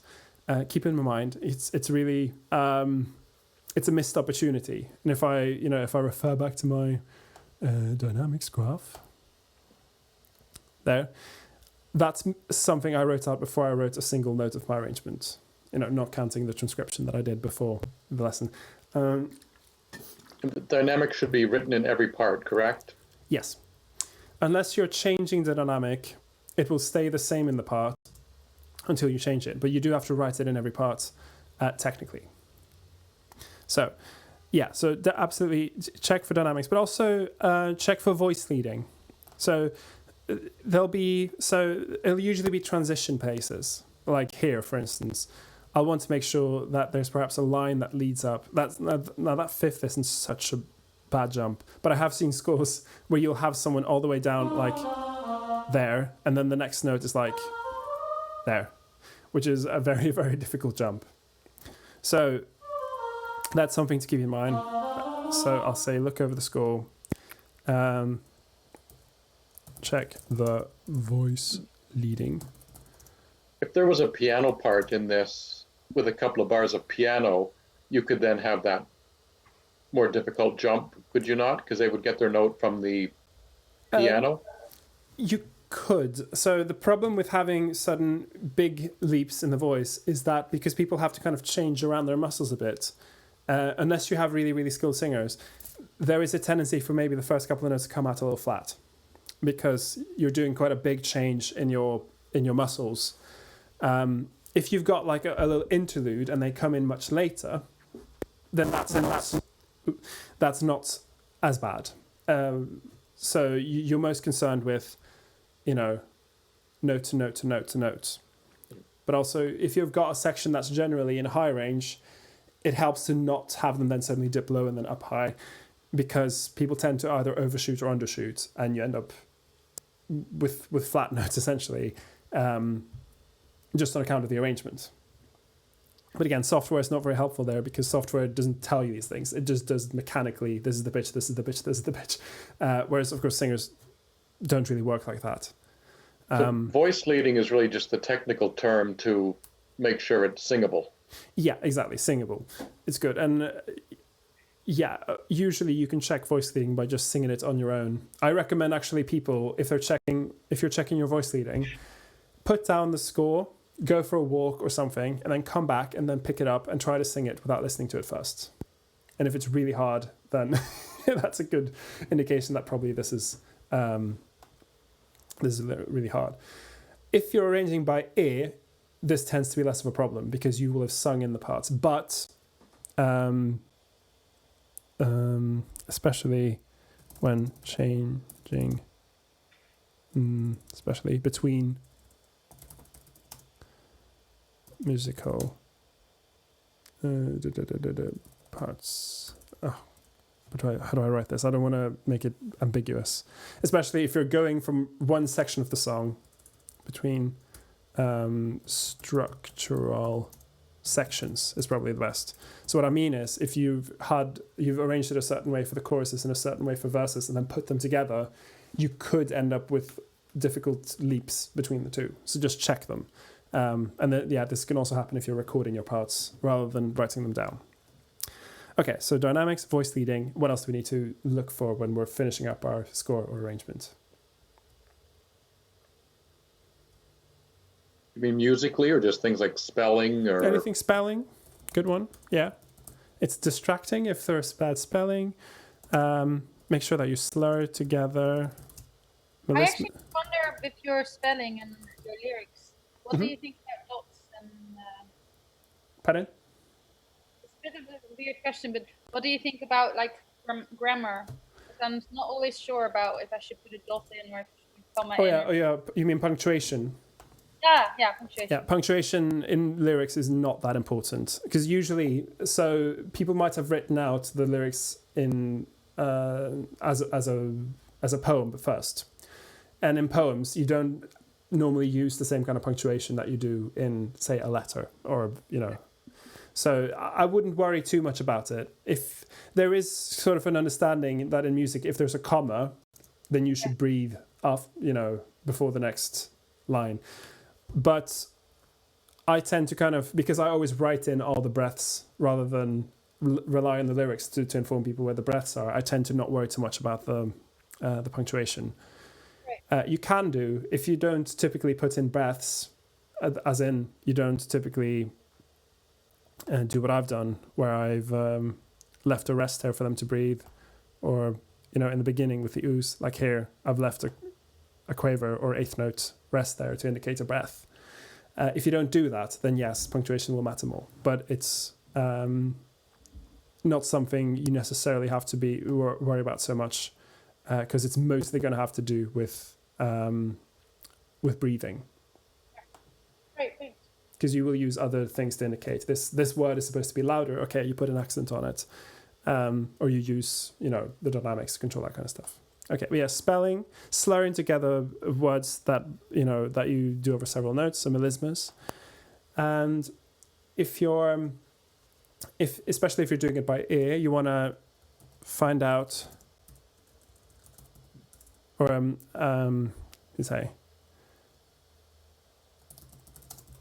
how many voice parts in total. So that is, if you're splitting, if you recorded a few parts of yourself singing, you want to figure out, okay, so here I actually have 4 recorded parts, right? Which part is splitting? Is it my alto part that's splitting? Is it my soprano part? If you're doing a written arrangement, it's maybe not as important because they tend to be a bit more codified in that way. If you put the split on the tennis, then the tennis are going to split and so on. But yeah, absolutely check to see, how often is the choir required to split. And you want to, I always do layout last. That's, important to not forget about the layout so that you don't end up with a score that, I'll make an ugly example that looks, say, the problem is it kind of looks nice here, but I'll make it look not nice. So if I go into my layout, if I, made my staves really big like this, you don't want to end up with a score, oops, that looks like this, which easily happens. I've even been given scores where you literally had like music that was like that. Yeah, I've seen those. Yeah, it happens, and it's not good. Yeah, so you got to keep layout in mind. Yeah. Now, do you guys rehearse your own choirs? Yeah. Yeah. I'll lead sectionals, bass sectionals, but not the whole choir. Okay. So how do you guys prepare for your sectionals or leading?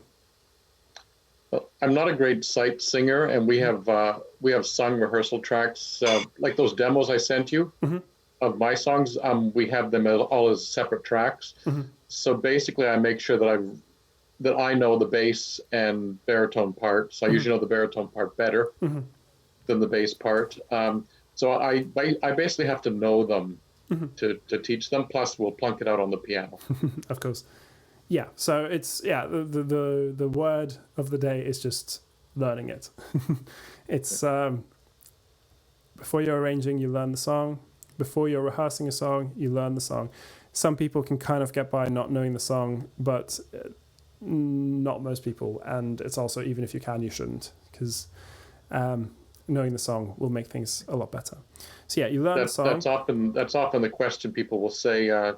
Any ideas on what to do at bars 22 to 24, and it's basically listen to your tracks and learn it.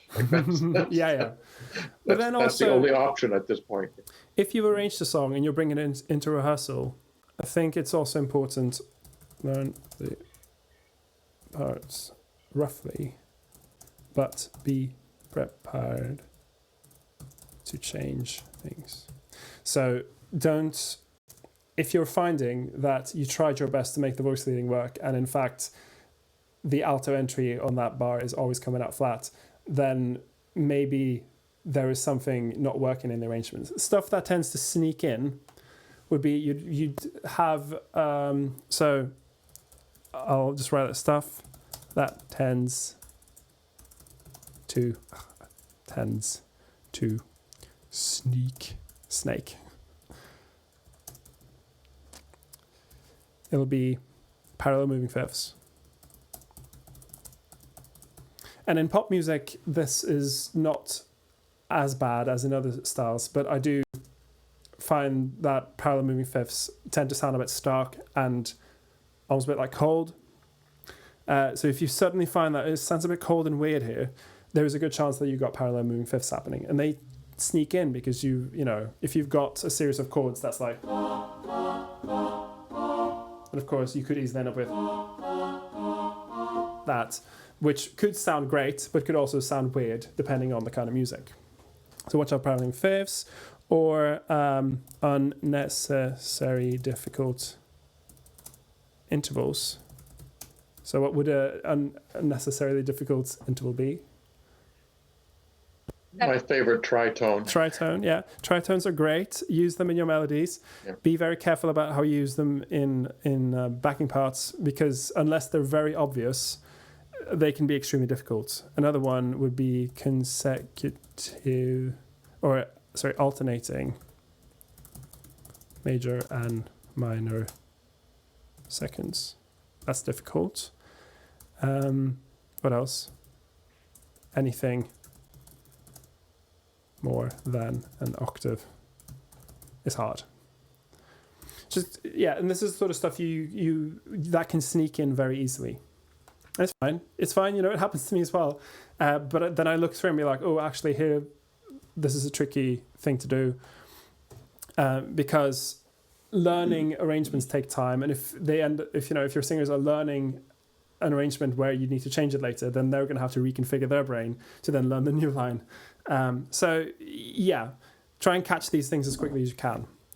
I find that rhythmically, especially if you're taking because when I was still teaching, I would take a known song and write new lyrics for the children. Mm-hmm. I found that you have to be really careful about the lyrics you put in, because people will automatically change it so it sounds more natural. And so I find that rhythmically, if people are reverting to a different rhythm, they're probably right. Yeah, and that's also so with emphases on lyrics. So yeah, people do tend to kind of make it what feels most natural, and yeah, as you say, keep an eye out for it, because maybe it is great to have the emphases on the strange places, but then I would often then put something in the score to emphasize this. So I'll put, let's say that home is not the natural in the natural place here, or if I want them to emphasize the where, I'll put an accent on it. So then I'm kind of signaling to people this is supposed to be there. So yeah, it just depends on what you're going for. Cool. So this is all stuff. I mean, I'm not going to do it in the score here because we're running out of time. Yeah, I'll maybe I'll give you. Do you have any questions for the last 5 minutes? Well, an unrelated question. I wanted to ask Rose where she is. Manchester. Oh, so you're in Britain as well. So I'm in Canada. I'm in Toronto. Okay, great. Yeah, I live in London. And totally unrelated, what color does my T-shirt look on your screen? Purple. Okay, yeah, it's jet black, so I have to I have to do something with my webcam. Well, it's maybe just the light.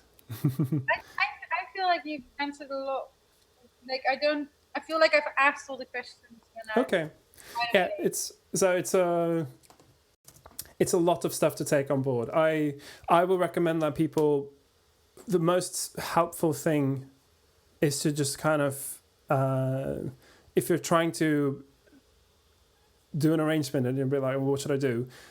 One, make a dynamics graph, because it really, really helps me if I'm unsure. Try to kind of get as much kind of set up before you start writing notes, because once you get into the notes is when you also get the burden of the software. Be like, how do I put, if I don't know how to insert notes here, like, how do I press here? And then I press, oh, actually, maybe there. And how do I don't understand how to write a G there. You know, I'm kind of, exaggerating a bit. And I'll be like, what's this? That was voice, your video, don't use Sibelius. Yeah. Until you know how to use it. Yeah, so the software can get a bit in the way. So the more you can do outside of the software before you get into it, the better. And then next is learn the software, use the tutorials. Because, yeah, like with, say, the arrange function, that's not obvious. It's not obvious that you can use the arrange function to write everything on one stuff and then spread them out.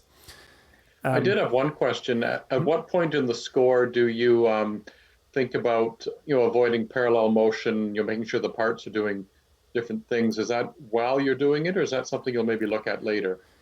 So I tend to do it while I'm arranging, and again, it just comes with I'm really used to playing the piano because that's where I started. So I'll be working out my harmonies, and all the while, if I've got this line, let me get my piano.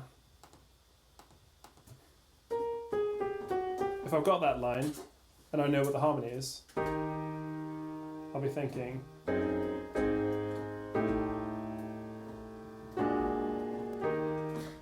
And then that's just me kind of, inventing something. But while I'm doing that, I'll also be thinking, okay, that's fine. Okay, so here I've got this tricky jump here. That's fine. This is fine, but then I've got parallel moving fifths between two of the parts. So maybe...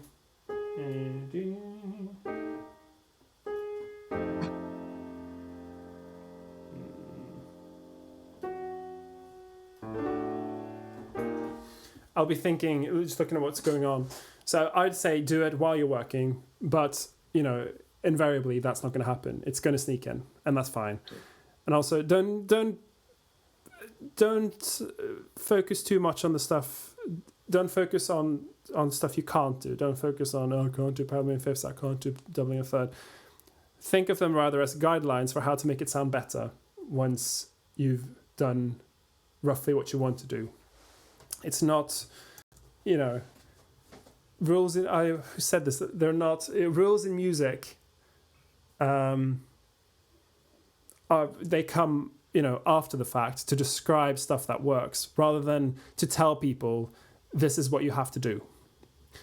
So calling them rules is not fair, because really they're just guidelines to show you how do you get it to sound the best it could possibly sound. And of course, a lot of them come from a time when music sounded very different. So if you want to have music, that's fine. If that's what suits the song, perfect. Do it. Great. Good. Any more questions, or should we call it for today? Nope, I'm good. All right. Well, I hope you guys enjoyed it. I hope you learned something. I'm going to stop the stream here. I hope it was interesting to the people watching on the stream. It's nice to sort of meet in person. You too, Rose. Yeah, and if there are any others, I would love to join again. Yeah. Okay. Well, nice to meet you both, and yeah, I hope you might join me for a future stream as well. Great. Yeah, Thank so you. Bye. On your page, or how do I find out about it?